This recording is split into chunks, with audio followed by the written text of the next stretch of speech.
Hello everyone, and welcome back to another chapter review of the Bittersweet Candy Bowl. Today we will be taking a peek at chapter 25, Humble Approach, and meeting a new character. How exciting. But wait!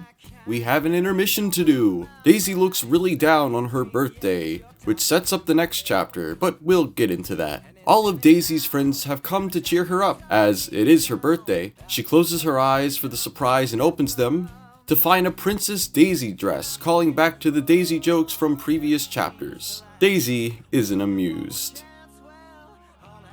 But Daisy's dour mood continues into the next chapter.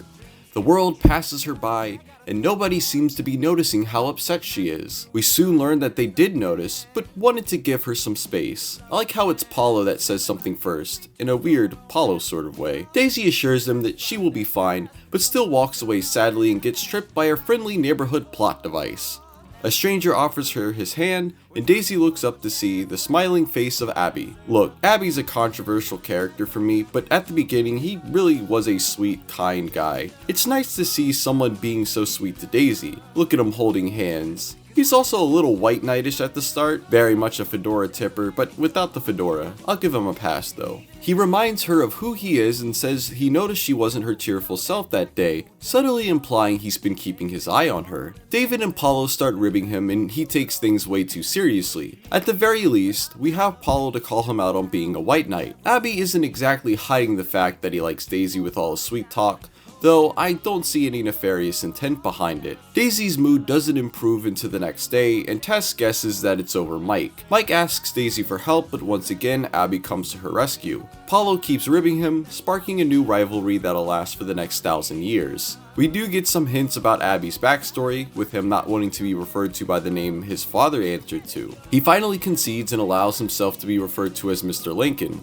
only to get shot dead by David Willis Booth. Abby continues his quest to be an armchair psychologist to everybody with Lucy, but learns the hard way about trying to be nice to her, or specifically touching her. Paulo claims Lucy is for him to grope, which is kinda fucked up, and Abby's naivety towards Lucy actually makes Daisy giggle. This cheers him up as well, and the chapter ends on a light note. One of the most interesting things about these reviews is seeing how things started, knowing where they end up. This chapter does a great job at introducing Abby, his mannerisms, his interests, the hints about his backstory, and so on. He makes a huge impact, and I think a lot of it has to do with him cheering up Daisy. He's getting directly involved with the main group, even wanting to help them out with their problems. His goody-goody attitude comes in conflict with Paulo's bad boy persona, which leads to a lot of interesting and natural dialogue between them. I like how prim and proper he is here. It's something I wish he really carried throughout the rest of the comic, but alas, he ends up turning into an anger goblin. Thank you all for watching this video, and I'll see you all later.